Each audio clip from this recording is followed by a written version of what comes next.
car now.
Come, Watson.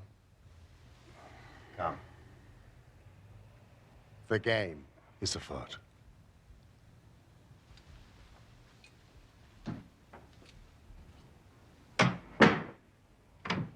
Hit your clothes and come.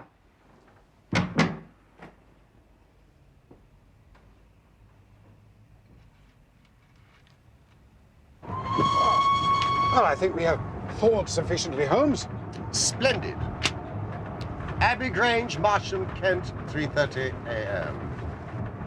My dear Mr. Holmes, I shall be very glad of your immediate assistance in what promises to be a most remarkable case. There is something quite in your line. Except for releasing the lady, I will see that everything is kept exactly as I found it. But I beg you not to lose an instant, as it is difficult to leave Sir Eustace there. Yours faithfully, Stanley Hopkins. Ah. Inspector Hopkins. He's called you in 7 times. On each occasion, his summons has been entirely justified. I fancy that every one of his cases has found its way into your collection. I must admit, Watson, you do have some power of selection. Thank you. It returns from much of which I deplore about your narratives. Your fatal habit of looking at everything from the point of view of a story instead of as a scientific exercise has ruined what might have been an instructive and even classical series of demonstrations. Why do you not write them yourself? I will, my dear Watson, I will. In my declining years. So our present research appears to be one of murder. Does it? E.B. monogram, the British arms.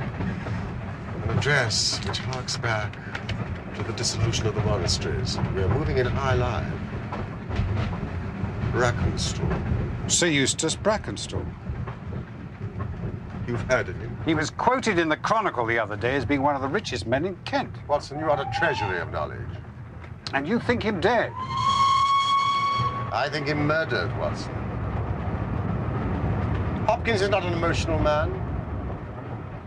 The writing shows a certain agitation. It is surely urgent. You think the body left there for our inspection? I think that we shall find the Brackenstall line is now extinct.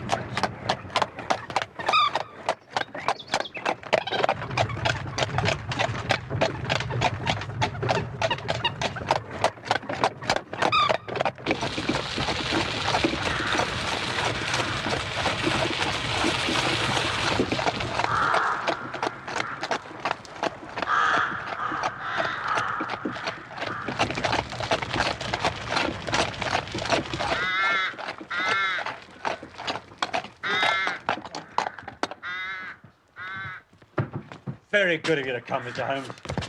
And you, Doctor. Inspector? I hope you'll forgive me, Mr. Holmes. Forgive what, Hopkins?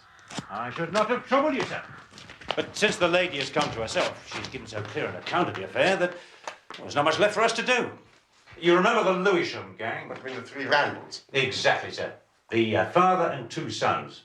It's their work, not a doubt. But they did a job at Sydenham a fortnight ago, did they? They did. They were seen and described.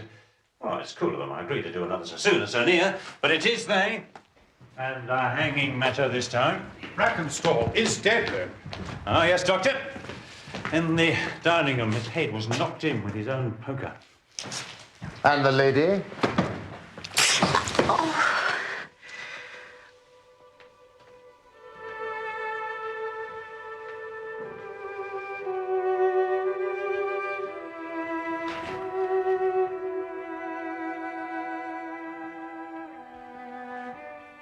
Have they been in the dining room yet? Not yet, my lady. I shall be glad when you can arrange matters. What is that? You have other injuries, madam. It's nothing. It has no connection with this hideous business. Please sit down. I think it would be best to inform you of something, gentlemen, regarding Sir Eustace. You'll no doubt hear a rumor of it otherwise from idle tongues who'll distort the truth of it. It would pain me to think of his memory tarnished in that way. Sir Eustace drank, I'm afraid. Not regularly and consistently. Not in a way to hurt our marriage. Nor did it interfere with the exercise of his public duties. Nevertheless, the vice was a private shame to him. He was very sensible of my dislike of it. When he felt the obsession too keenly, he took himself off until the poison had exhausted him. It distressed me, of course, that it should happen. But he was proud and sensitive enough never to allow me to witness it. I felt deep gratitude for that, and not a little pity. Can you understand that, gentlemen? I have never heard a like case talked of with such illuminating compassion, madam. I must, however, ask you to believe something further. I was in some measure grateful for this vice of my husband's. How could that be? I've spent most of my life in South Australia, in the wine-growing country, near Adelaide. As a very young woman, I lived alone with my father. My mother was dead. If I had a mother, it was my loyal Teresa. It was a very free life. I found it extremely difficult to adapt to the proprieties of England, being mistress of such a place as this. So I felt if I were to show a decent understanding of my husband's weakness, he would in turn forgive me some of my unsuitable behavior. And so it proved. I see. I'll tell you about last night. Eustace retired at about 10:30. The servants had already gone to their quarters. Which are where? In the east wing. Only my husband, Teresa, and myself sleep in the central block. The servants would have heard nothing. Had you retired by then? I was in my room. I never retire till I've seen Madam to bed. Thank you. I sat up. This room, in fact.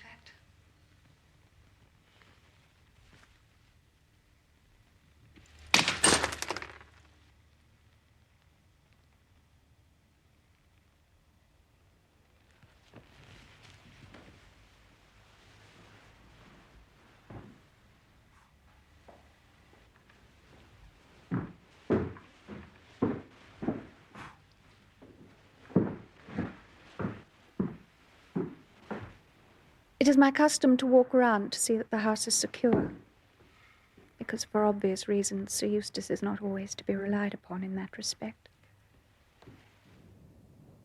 I went into the gun room, the kitchen, the butler's pantry, the billiard room, the drawing room, and finally, the dining room, where the curtains were drawn.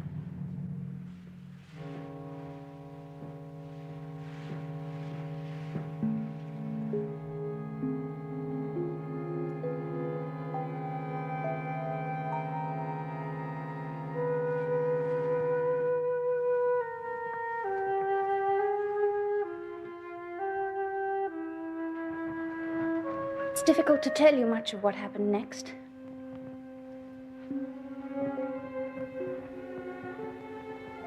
I took a step towards the curtain. And I found myself face to face with an intruder. A big man. Quite elderly. For a moment, we just stared at each other. Then 2 other men came in behind him, and he came for me. I must have been unconscious for some minutes.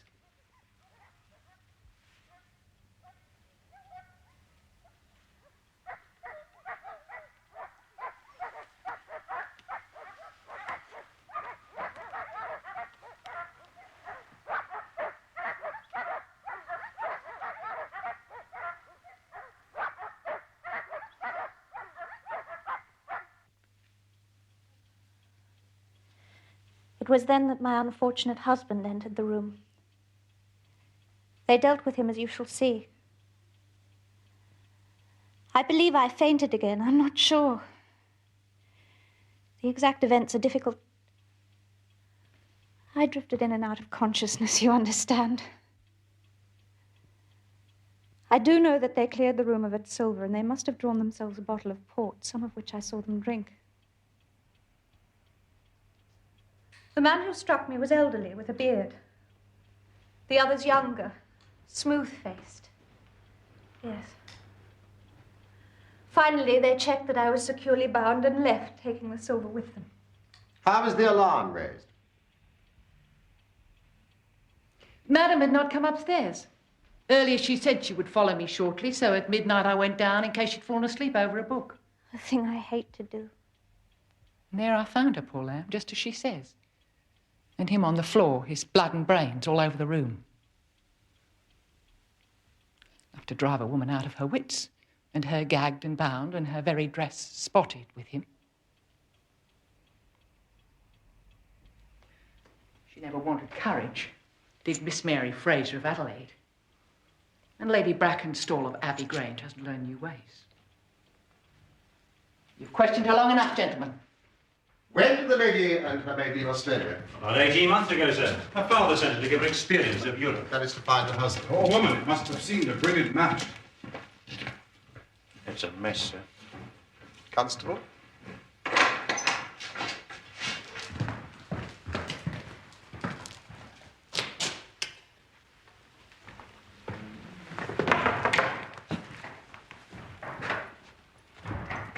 A mess indeed. We've touched nothing, sir. What do you make of it, Doctor? Should I? Please proceed, my dear fellow.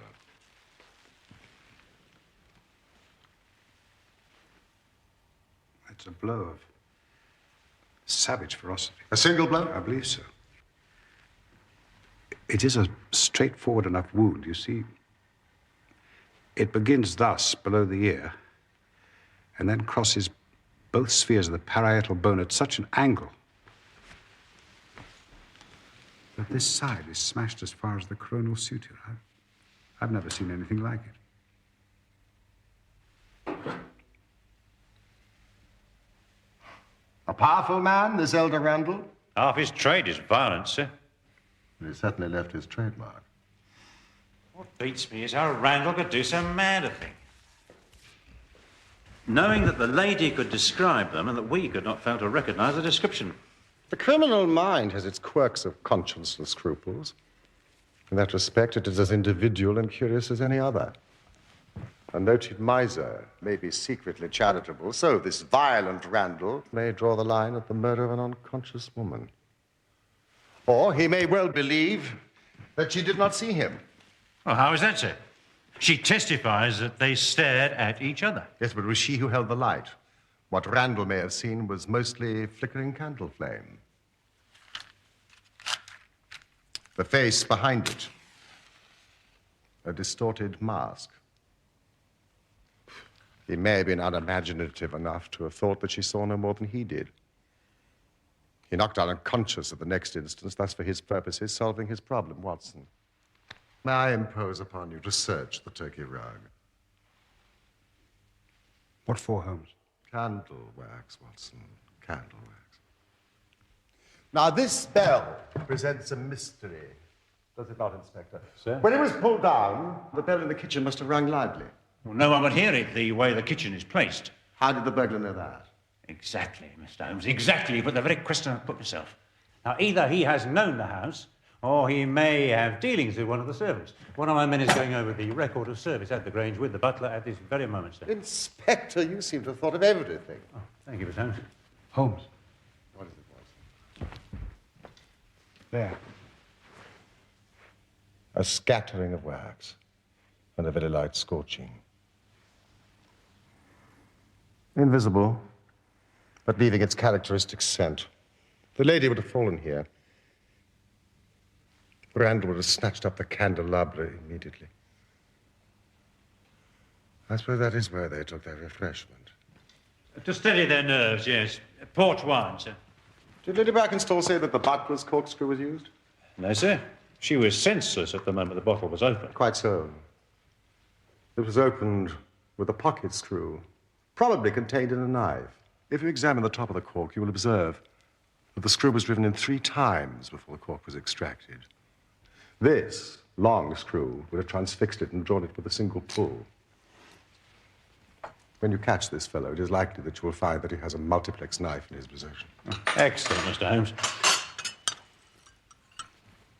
These 3 glasses do puzzle me, I must confess.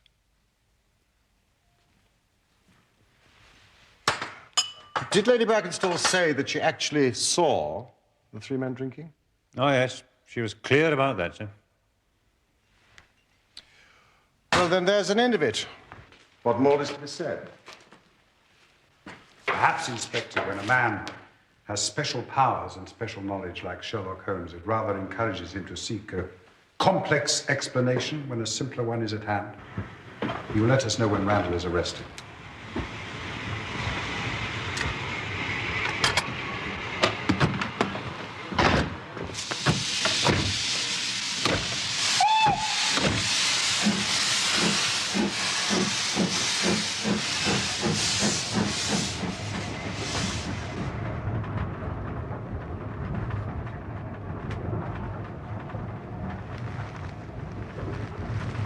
Poor Holmes, you must feel like an abstruse and learned specialist called in for a case of measles.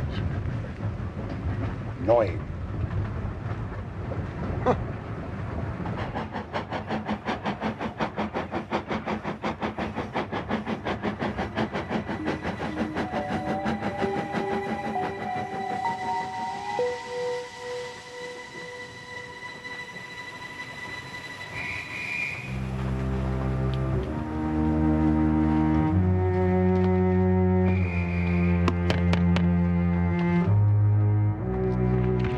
We must return.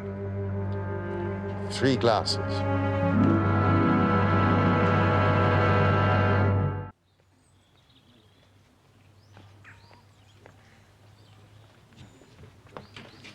Watson, we have been dazzled out of observation by that lady's beauty. Beauty may be truth, but she does not necessarily speak it.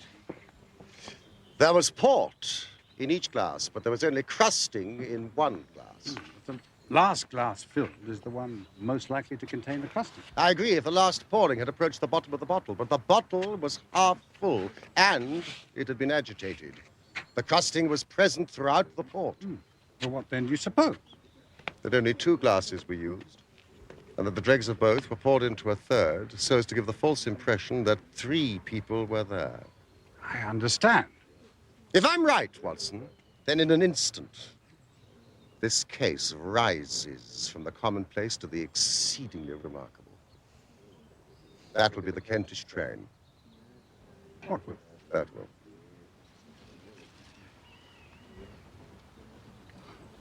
How on earth did you hear it?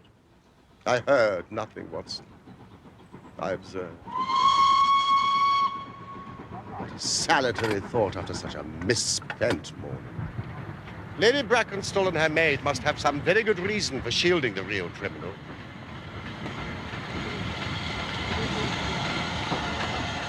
Well, Watson, we shall just have to construct our case for ourselves without them.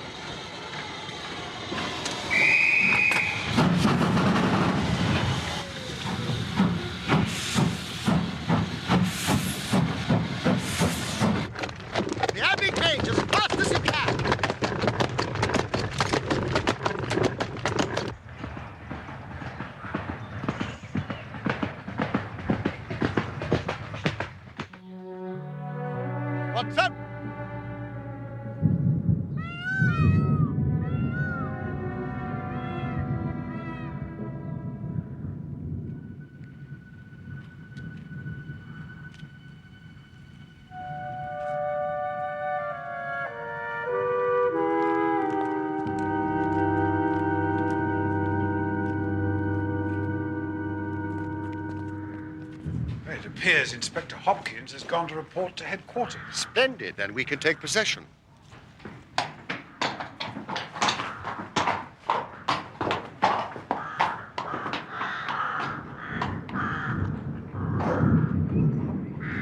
How many frustrated episodes for the laboring men here could one reconstruct from this mechanical cemetery?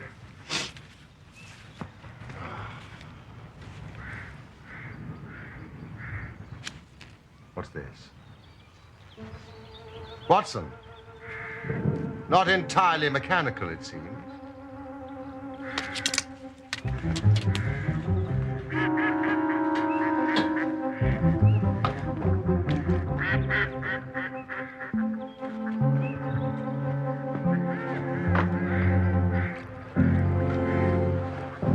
Fudge.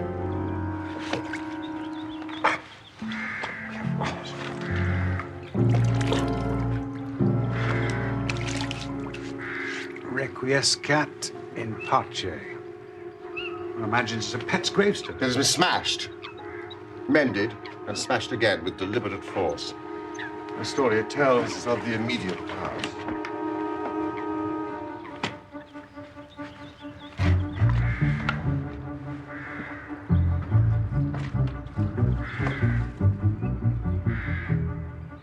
Watson. The remnants of a dog's collar.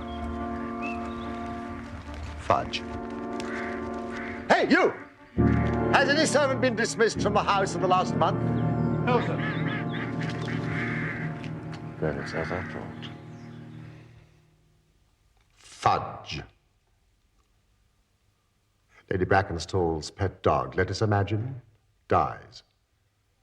It may not be too fanciful to suggest that their poor unfortunate creature was literally killed. Killed? For what reason? Reason, I suggest, hardly entered into it. It was done in a fit of insane rage. By whom? By a drunken, sadistic ruffian. One of the murderers? No, Watson. The lady's husband. The last of the Brackenstalls. Brackenstall? Consider it. No one but a member of the household could vandalize a gravestone and have remained in place. Why should Brackenstall entertain such an obsession about a pet animal that he will forbid any remembrance of it? You saw the marks, of course, on the lady's arm. Yes. I was surprised that they did not interest you more. There were stab wounds made by a long needle or a hat pin. This lady has been living in fear of her physical safety.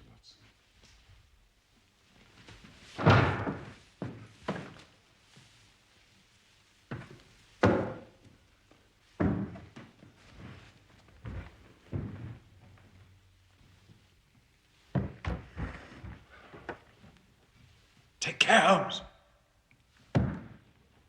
Watson, we have got our case. How nearly have I made the blunder of a lifetime? But now the chain is almost complete. You've got your men. Man, Watson. Man. Only one. What a remarkable person. Strong as a lion, active as a squirrel, dexterous with his fingers, and finally, remarkably quick-witted. Lady Brackenstall.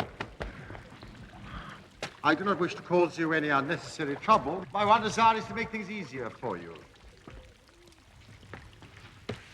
I am convinced that you are a much-tried woman.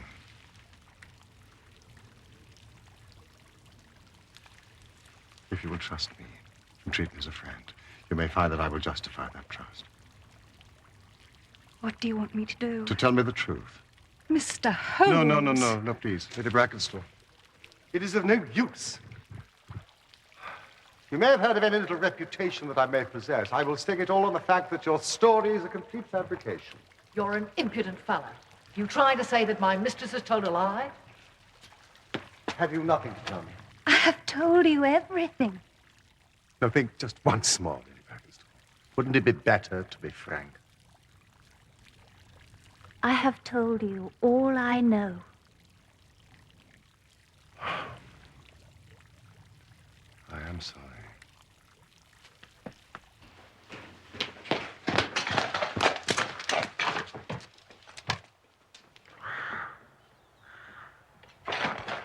bell rope gave us a clue which should have left us in no doubt. How was that? If you were to pull down a bell rope, Watson, where would you expect it to break? Surely at the top, where it is attached to the wire, not 3 inches from the top. But the rope was frayed. The rope which bound Lady Brackenstall was frayed. He was cunning enough to do that with his knife, but the other end was not. If you had stood on the mantelpiece as I did, you'd have seen that it was cut through. Stop! Please, driver.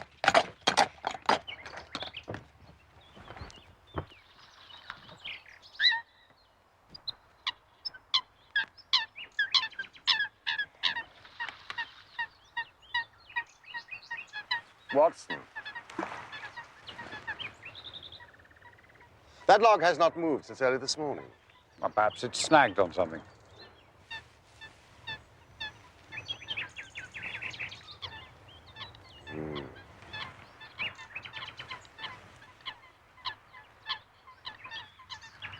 Or anchored. See that Inspector Hopkins gets this on his return, will you? Chislehurst Station.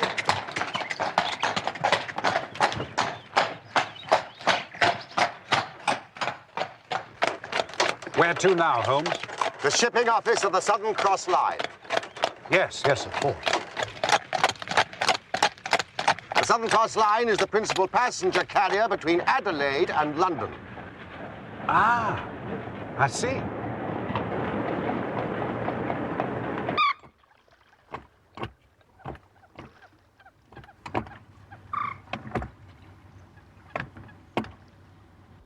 In May of that year, only one of ours reached the home port, our flagship, the Rock of Gibraltar.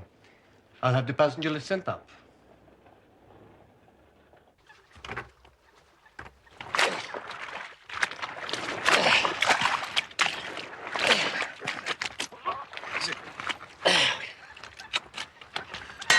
How on earth did Mr. Holmes know that? Here we are. Miss Mary Fraser of Adelaide, first class. Accompanied by her maid. Where is the Rock of Gibraltar now? At noon today, she was steaming west through the Arabian Gulf, Mr. Holmes, heading for Suez, I hope. Is it your policy to transfer officers much between ship and ship? No, not at all. It is our policy not to. Ah, I have you, Mr. Holmes. You are asking the whereabouts of a member of the crew of the Rock who has been seen very recently, but not on the ship. Mr. Viviani, your perspicacity astonishes me. I assure you, it is only through study of the good doctor's masterly exposition of your work that I now have any small capacity to reason. Really? You amaze me. Watson, are you taking notes? Also, you will be pleased to hear that I know exactly who the officer is.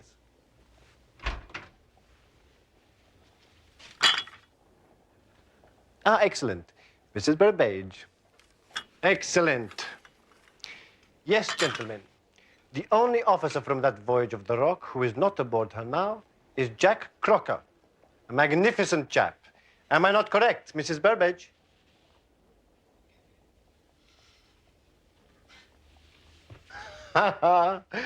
Crocker has the defect. Delightful fellow. Handsome as a prince. The crew worship him. We've promoted him captain of our new vessel, the Bass Rock. No tea for me, please. Which is just fitting out. He's the youngest captain we'll have, but he'll be the best. Not an officer in the fleet to touch him. He is hot-headed and excitable, but loyal, honest, and kind-hearted. Sometimes in this life, you meet people who are what you might call large-souled, who are a privilege to know. Crocker's one of those.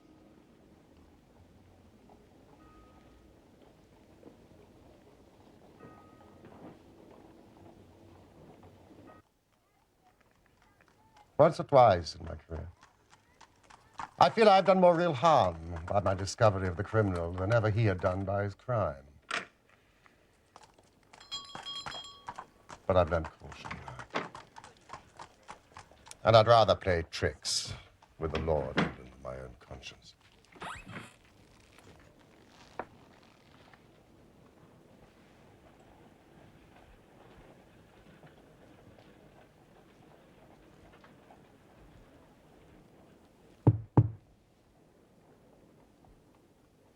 Captain Crocker, sit down.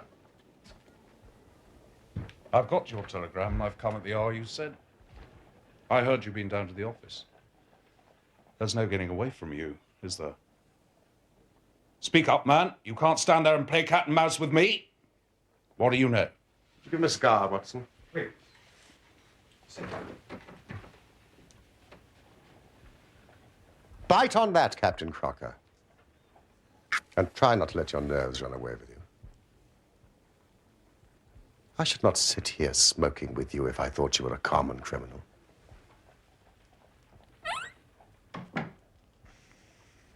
Tell me, what did you use to secure the silver to the floating log? I guess it was fishing gut from the gun room, but I was not present at its recovery. Am I right? What do you want? Justice. For whom? No, we are not partisan. We just want to see justice done, that is all.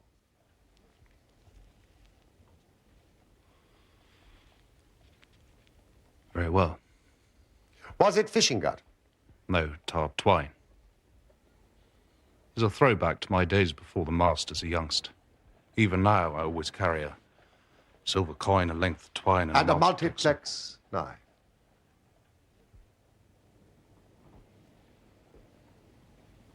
How the devil do you know that?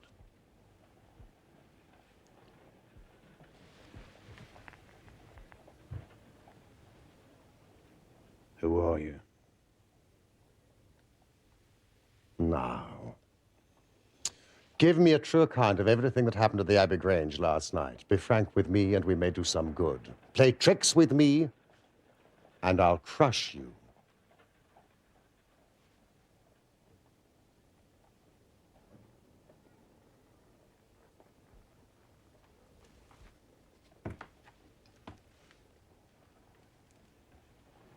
Johnson. Well, one thing I'll say first. I regret nothing, I fear nothing, and I'd do it all again if I had to be proud of the job. Damn the man. But that's my side of things, only my side. When I think of Mary, sweet Mary Fraser, when I think of getting her into this bloody business, it's that that turns my soul to water.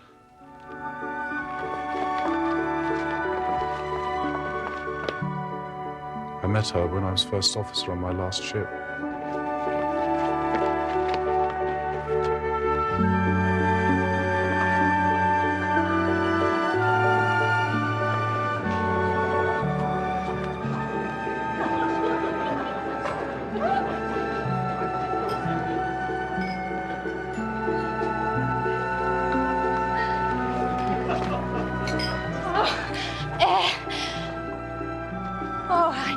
Mr. Crocker. I've never danced so much in my life. You dance as if you were born to, Miss Fraser. Neither born nor bred, I assure you, Mr. Crocker. Led to it, I think, by a better dancer than I am. She treated me as fairly as ever a woman treated a man. We were never engaged. I've no complaint. But it was all love on my side, and all good comradeship and friendship on hers. When we parted, she was a free woman. But I could never again be a free man.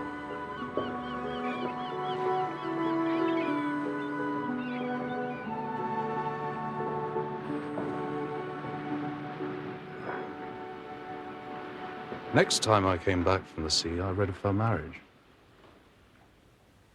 It seemed to be the sort of thing she was made for. I didn't grieve.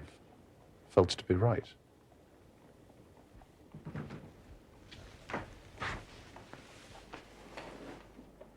So I never thought to see her again. The last voyage I was promoted and the new boat was not yet launched, so I had to wait for a couple of months with my people in Kent. I knew now where she was, but stayed away. Then I met Teresa Wright one day, and She told me all about her, about the marriage, about the man's drunken cruelty, about everything. Do you know this noble baronet burnt her pet dog and threatened as much to her? I tell you, gentlemen, it nearly drove me mad. I did meet Mary, and I met her again. At last, she would meet me no more. I was then given notice that I had to leave on my voyage within a week.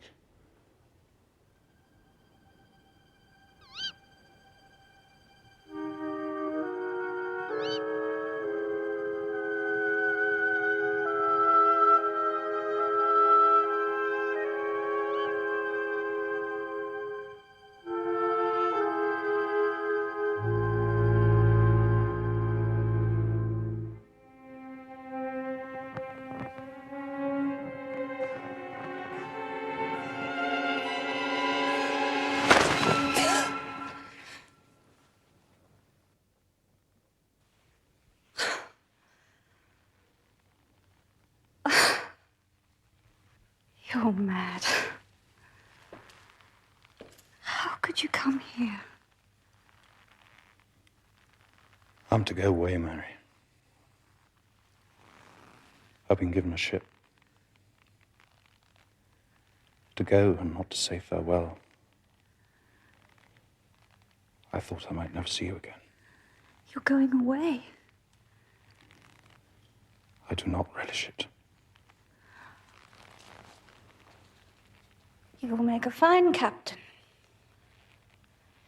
You must not let anything spoil such an opportunity.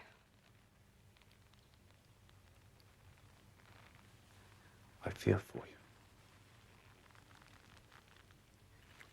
you. You can do nothing. Aye, that it is which hurts most, I think. I believe I should have gone mad these past few weeks. If... Mary? If it had not been for the thought of you. My friend. Aye. Friend will do, Mary. 'Tis a measure of my love for you. It's so strong it'll live on crumbs. Friend will do. Oh, Jack, don't make me say it. It won't make us any happier. You know what I feel. Do I?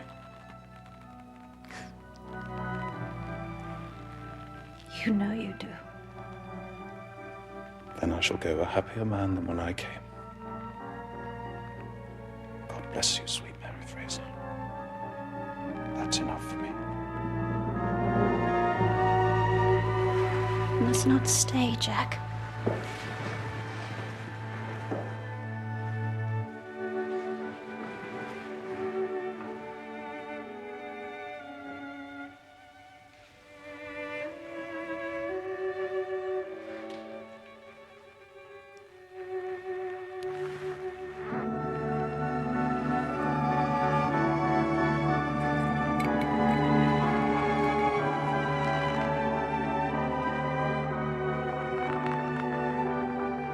This for my sake.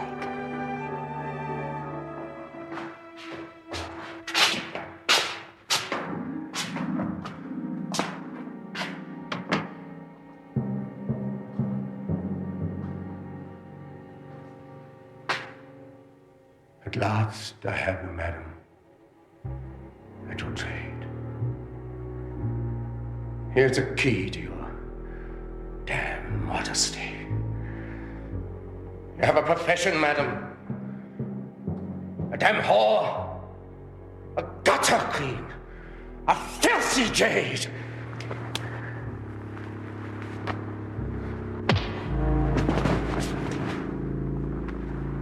Yes, sir. Come, sir. Stand you there, sir, over the body of your bloody harlot.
Thank you, no, Captain.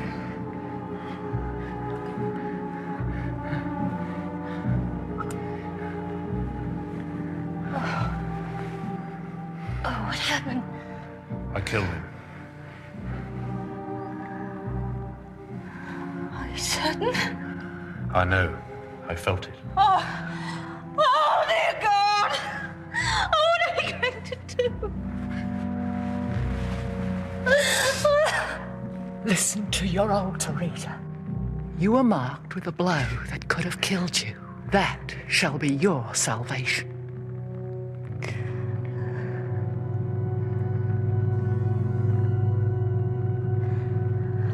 Teresa was as cool as ice. It was her plot as much as mine. We must make it appear the burglars had done the thing. Teresa kept on repeating our story to her mistress whilst I swarmed up and cut the rope of the bell. I then lashed her in her chair, frayed out the end of the rope to make it look natural. The silver, well, you know about that. I do, and the third glass of port to tie in with the Randalls? Yes. And we dropped the candlestick by where Mary fell, for the wax would splash, you know. I never thought the police could have seen through our dodge. When I knew that savage fiend was dead and she was free of him, I reckoned I'd done the best night's work of my life. I still do, even if I swing for it.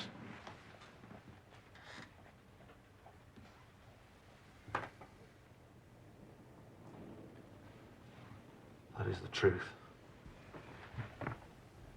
The whole truth, sir. Oh, dear God! Yes. Yes, you have told me the truth. And if the lady's maid had been less abstemious and had accepted your glass of port, your ingenuity might have fooled me, as you have certainly fooled the police. What put you onto me? How on earth did you find me? No one could have got up to that bell rope but an acrobat or a sailor. No one but a sailor could have made the knots with which the cord was fastened to the chair. It was evident that the lady was shielding someone. To do so under such circumstances meant that she must love that person. It was not too wild a leap of the imagination to connect her with an officer of the ship which brought her to this country. Crocker. You are expecting a visitor. I am.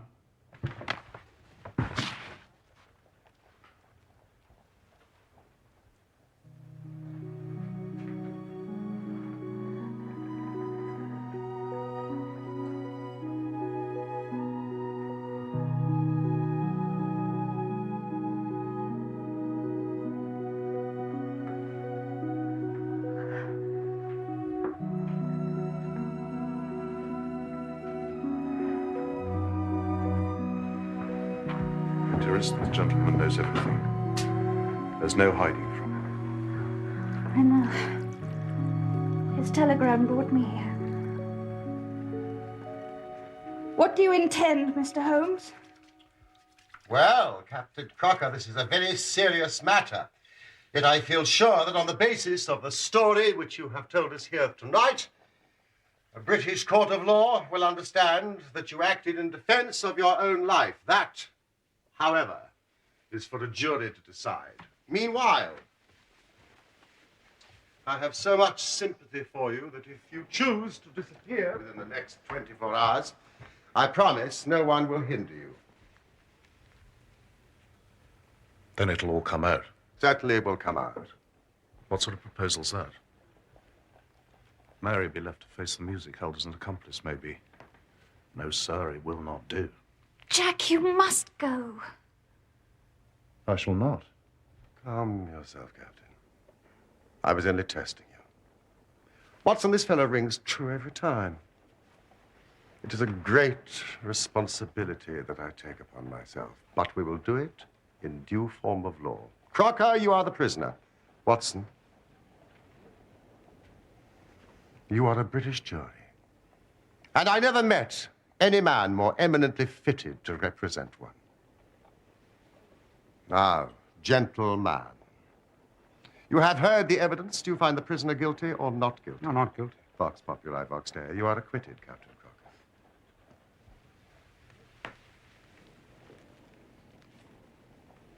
No. No, sir, it will not do. Captain? What if the police arrest some other poor devil? What then?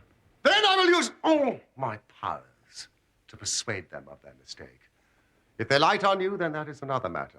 However, I think that is unlikely. Come back to this lady in a year's time, and may her future and yours justify us in the judgment that we have pronounced this night. Oh, thank you. Go.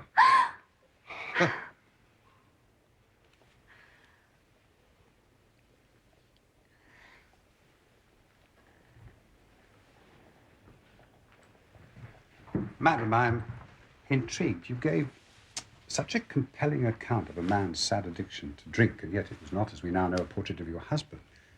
But it was such a clear description, I wondered... My father. Ah. My poor father, Doctor. He sent me away to England because of it. His self-management was the reason I did not fear the vice in my husband, because I knew of it before we were married. How foolish I was. Thank you, madam. I felt sure that your story was true to reality. Good luck to you.